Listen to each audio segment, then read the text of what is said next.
Some Artemis II astronauts check out some flight hardware, a mission that will map millions of galaxies, and studying disturbances in the atmosphere.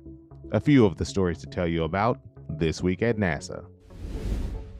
During a recent visit to our Michoud assembly facility, NASA astronauts Reed Wiseman and Christina Cook and Canadian Space Agency astronaut Jeremy Hansen saw the core stage for the Space Launch System, or SLS rocket that will fly on Artemis II.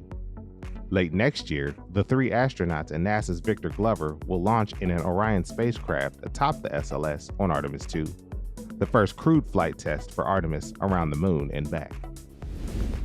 Our Sphere-X space telescope is beginning to take shape.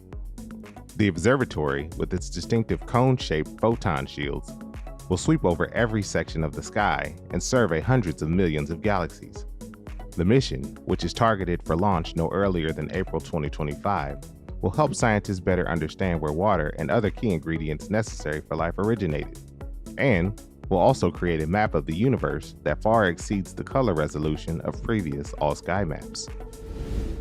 NASA's Atmospheric Waves experiment was recently delivered to the International Space Station. It will track disturbances in our atmosphere, known as atmospheric gravity waves, or AGWs.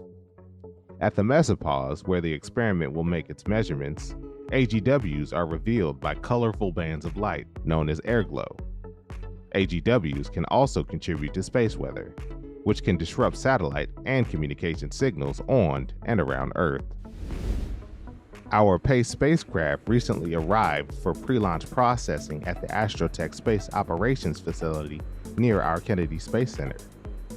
PACE will help us better understand how the ocean and atmosphere exchange carbon dioxide, measure key atmospheric variables associated with air quality and Earth's climate, and monitor ocean health.